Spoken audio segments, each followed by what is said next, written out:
Hi there, I'm Lee from CORE, and I want to spend a few minutes just finishing this conversation with you about compassion. And this is a really important topic today because we're talking about the resistances to compassion. We've looked at why compassion is so beautiful. We all want to be more loving, we want to be kind, we want to be giving, we want to be compassionate, but why aren't we, right? And so the reason is because we have learned resistances to compassion. And here are a few of them, and this is the invitation to be aware of which of these you may find coming up for you, right? So the first one is, one of the resistances we may be to being compassionate to other people is that we simply think they don't deserve it, that this person is beyond compassion, right? This happens a lot with family members, right? And if we are compassionate to them, we will give away our power or we will enable them. So the alternative to compassion becomes withholding compassion instead of opening our hearts. And there is a quality to compassion that is unconditional. It is unconditional love, right? But if we find that we think that someone else is going to be enabled by that, we may hold it back, right? So we stifle that compassion. And then with regards to receiving compassion from others, well, we may often think that we don't deserve compassion. This is something I was just talking to a friend about last night, is that because of our upbringing, because of the stories we heard, or the way we hold ourselves, or the way we learn to hold ourselves, that we think we are actually not very deserving of compassion, right? So just as we would look down on someone else or think that they don't deserve it, we can do the same thing to ourselves. And another reason is, especially if we're a caretaker, we think that if I allow myself to receive compassion, if I soften this, I'm going to fall apart because I've got to be strong. I got a lot to do. I got a lot of people to take care of. And if I stop and soften to incoming compassion, this stuff's not going to get done because something's going to open in me that I can't control, and I'm going to lose my power. So it's another kind of weakness, right? Receiving compassion will make me weak.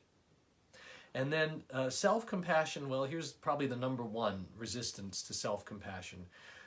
We have a story that it's self-indulgent, that to be self-compassionate is actually to indulge ourselves. So this is a really important one. What's the difference? There's a key difference between self-compassion and self-indulgence, right? Self-compassion, when we find ourselves being self-compassionate, we become more generous, more kind.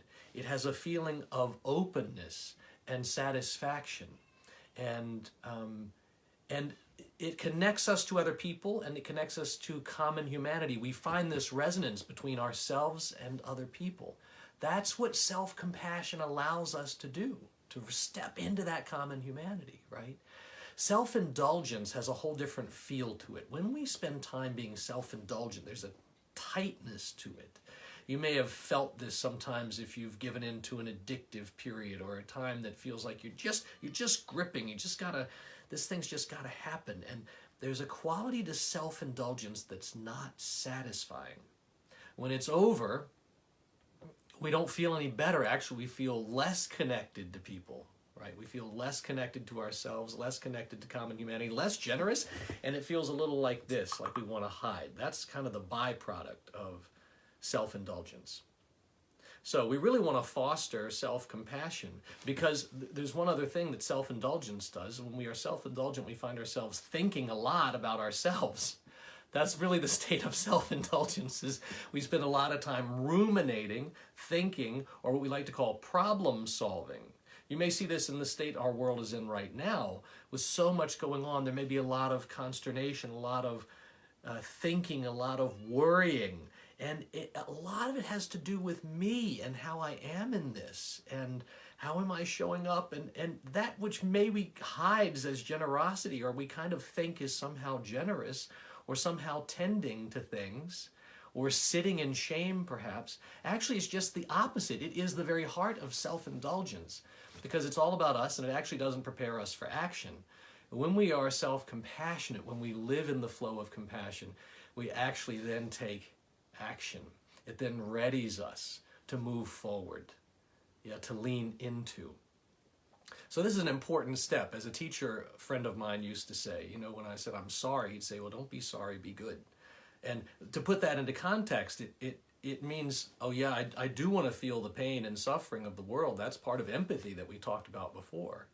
But if I sit there, if I stay there and turn it inward, it just becomes self-indulgence. So the step after empathy is movement, is compassion, to move into action. And that only comes truly effectively with compassion, including self-compassion. So our invitation is to see where these three resistances, or maybe many resistances to compassion, may be coming up for you. And do you have a desire to cultivate it? And if you do, this Wednesday, Britta and I are so thrilled to be starting what may be the most important course we are going to lead this year at CORE.